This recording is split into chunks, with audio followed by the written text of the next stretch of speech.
Mrs. Jones, I would just like to follow up with you from the day that I was here before. And as we had a conversation on the phone and follow-up and contacting your physician, he wanted you to take your digoxin every day. Have you been taking, or how have you been taking your digoxin? I've been taking it every day since the day you were here and you called me later that day.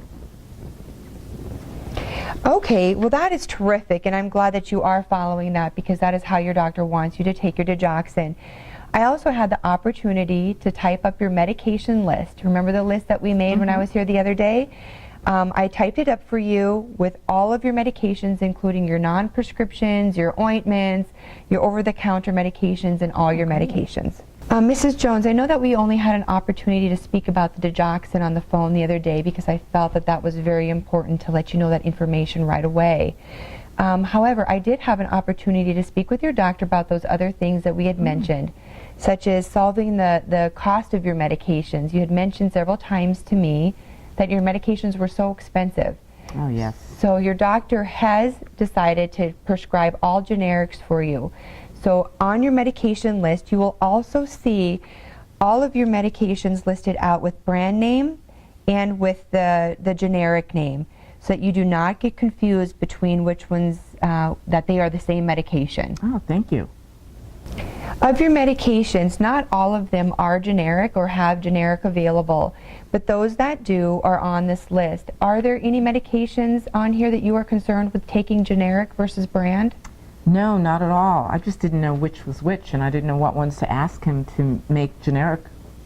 Well, I'm really glad that we were able to help at least reduce the cost a little bit with your medications. Hopefully that will make a difference for you. But I'm also concerned about some of the expired medications that I noticed. You had one that was the Synthroid, which is now levothyroxine, 25 micrograms. And I am concerned about not only the safety and effectiveness of that expired medication, but also the effectiveness and the safety for you if you were to take that medication. Would it be okay if we have your daughter pick those medications up and take them to a medication drop-off center for expired medications? That would be fine. I understand I probably shouldn't take them once they're expired. Okay, and also too, you might have some medications where they're not expired, where your doctor might switch your dose. And I know medications are costly, we've already talked about that. And if you do have medications that are not expired, you certainly can keep those, but my recommendation is to keep them in a separate place, separate from the medications you're currently taking. Okay. Where would you like to keep your medications that are not expired but that you're not taking? I think I can just put them in a Ziploc bag and I'll put them in my dresser drawer. That sounds very good. And then also we'll just make sure that your daughter comes to pick up the expired medications, and anytime they expire, you'll just put those expired medications for your daughter to take to the drop-off center. Okay. Mrs. Jones, you had mentioned to me that you sometimes forget to take your Synthroid, which on the list now is generic as levothyroxine. So I've written both, remember both names, your brand name and your generic name on there. But Synthroid, and you know this because you've mentioned this to me, should be taken on an empty stomach. Right. And you take it in the morning and you oftentimes forget to take your medication. In speaking with your doctor about this, we both discussed that it might be more advantageous for you to take your Synthroid or your levothyroxine at night before bed. Do you think you would have any problem with taking your medication at night before bed? No, I think that would be great. I'd just put it next to my toothbrush and I'd take it at night before I go to bed. Very good. And that will be on an empty stomach and you won't have to worry about it. And in fact, there's no reason why, there has been some studies, so there's no reason why you should not take it at nighttime. So oftentimes we're just used to taking it in the morning first thing, but it's also, I wrote it on your list as well, that levothyroxine should be taken at nighttime. So if you are hospitalized, your nurses will know that you need to take your levothyroxine at night to keep you on your schedule. Okay, great. I also spoke with your doctor about your frequency of taking Tums for nausea. You know, we both have a lot of concerns with that, and as we spoke to you earlier, that Tums is very similar to Caltrate, and you were very aware that you should only take your Caltrate on an empty stomach and without taking any other medications, but that wasn't happening with the Tums. So we have two concerns, that you're taking your Tums and that it might be interacting with some of your other medications working effectively, but also that you're experiencing so much nausea. What do you think would work to help with your nausea, or what have you used in the past to help with nausea? Well, sometimes I drink ginger ale, and that does seem to help. And I know if I avoid spicy foods that I don't get as nauseous. Is it the spicy foods as far as eating, or is it the smells, do you think? Sometimes it's both. Okay, well, I think you are doing very well with that, and I would continue to avoid the spicy foods and the smells that might trigger that, or there's a lot of things that can trigger the nausea. So, maybe keeping a log of those things that are triggering you, and when you feel that you need to take the Tums. And we would really like you not to take the Tums anymore, and your doctor really advises against that because of the potential interactions with your medications. Okay. So maybe keeping a log, and then if none of the things work, then we can always contact your doctor and see if there's something more we can do. Okay, I'll do that. Also, I think some other things that you might want to try is maybe having your daughter pick up some lavender oil.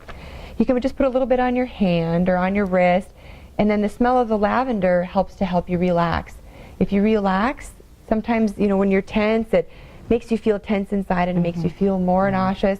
So if you can kind of relax and do some deep breathing exercises and using the lavender, it will really help decrease on your nausea. Okay. Okay, and then again, if you still are continuing to have problems, we certainly can address that further, because we certainly don't want you feeling upset to your stomach. Okay, that would be great. I'll try that. Okay. In addition to the tips that we've given you that you can try, you are on a medication that might cause you to kind of feel upset stomach when you don't take it with food. So that medication is your Coreg, and that is now called Carvedilol, which is generic. And I did put that on your list so you know that Coreg and Carvedilol is the same. But you want to make sure that you're taking that medication with food. Sometimes it causes orthostatic hypotension, and you know what that is. It causes you to be dizzy. That's one of your symptoms as well. Right. But it can also make you feel kind of nauseous and upset stomach, and so it's very important that you continue to take your Coreg with food. Okay, so I'll take my Coreg with food, and I'll ask my daughter to pick up some of that lavender oil. That sounds terrific. Okay, so since your doctor doesn't want you taking the Tums anymore, what do you plan to do with those Tums? I guess I'll just take them and put them in that baggie with all the other medications I'm not using. Yes, very good. Since the Tums aren't expired, there's no reason to throw them out, and you may need them again, you never know. So we'll just decide if you continue to have nausea what we're going to do. Okay. Lastly, Mrs. Jones, I think we've come to good problem solving in a lot of the issues that you have addressed that were concerns. But I'd really like to speak with you more about taking your Lasix. You've been frequently hospitalized for having increased weight gain, and that's a real problem. Because you don't want to be in the hospital. I know it's not any fun, and you were saying that the big problem with taking your Lasix was not actually taking it and going to the bathroom all the time. The true problem you mentioned to me was that you're dizzy and you're afraid to fall. That's right. And I'm also concerned about you falling and the dizziness. So what would need to really happen for you to take your Lasix as prescribed? Well, I need to not be dizzy. And have you tried anything to help relieve the dizziness? Yeah, I try to get up slowly. I try to not make sudden turns. But still, sometimes I'm still dizzy.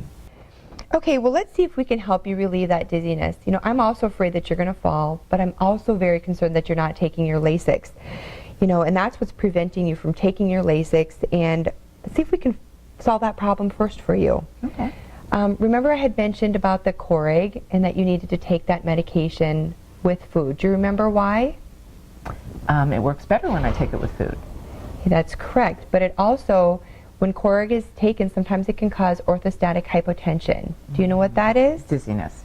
Right. And so sometimes if you take your Coreg and you forget to eat food or take it with food, it can cause some dizziness, and that might be one of the reasons why you're having the problem with dizziness.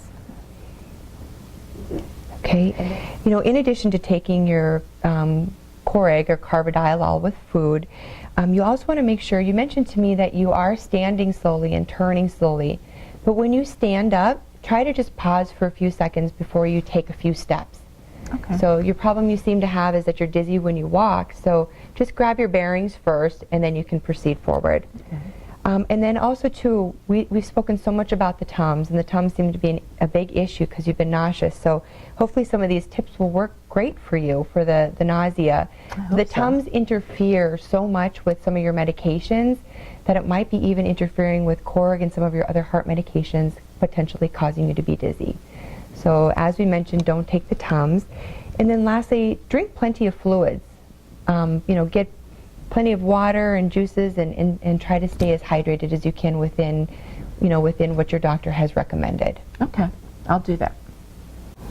Mrs. Jones, I know this is a lot to remember, so Sure is. I'll write these tips down for you. Okay. Between the nausea and the things that we would like you to try to stop taking your Tums and get the nausea under control, and also to help with the dizziness. I think I want to focus a little bit more on your Lasix. So we've been talking a lot about the dizziness, but what is the main reason you're taking your Lasix? Well, it's supposed to help me with the accumulation of fluid and the edema and the swelling in my legs, but I'll be real honest, I don't think it makes a lot of difference whether I take it or not, so sometimes I just don't take it. By not taking your Lasix, it might be causing you to, you're right, accumulate that extra fluid, and that causes a swelling in your feet. It also causes the shortness of breath that you're experiencing, which is often the reason why you go into the hospital. And it also, sometimes when you have an accumulation of fluid, it also causes you to be nauseous and have difficulty sleeping. Oh, wow. I'd like to continue to work with you in solving the problem with the dizziness, because I think if we can help you with the dizziness, you might find that there is benefit to taking your Lasix, and you might start feeling better. So I think we need to start with that first. And Lasix is one of the most important drugs you can take for your heart failure. I'll be back in 3 days, and I've given you a lot of information, and I'll write down the tips before I go to help both your nausea and dizziness. And then I'd like to follow up with you in those 3 days to see how those tips are working to help you decrease that dizziness and nausea. Okay, that would be great. How much can I count on you to follow these tips that I gave you? Well, now that I understand a little bit more about it, I will follow your tips, and I will take my medications according to the list that you've given me. Okay, great. I really know that's going to make a difference, and between now and the next time, you're scheduled to take Lasix 6 times. If your tips work, I promise you I'll take all 6. If not, I'll do the best I can. But not that it's going to make much of a difference anyway. Okay, let's do a final check on your medication list just to make sure that we've captured all the changes that we've talked about. The very important one is your digoxin, which I phoned in to you, and you have been taking, which you told me that you were taking it every day, which is really good. And then also too, the Tums is no longer on the list because we feel all the things that we've talked about. And I made sure to put both your generic and your brand name on here so you can know when you get your generic filled that these are the same. And then lastly, I've also included at nighttime for your Synthroid, which is also your levothyroxine at night. So if you are ever hospitalized or when you go to your doctor, you will have a current list. Great, thank you. Thank you so much. So glad you called me because I would have been taking my digoxin wrong. Okay, perfect. Well, I will see you in 3 days, and we'll follow up on how you're doing with the dizziness. Okay, great. Thank you.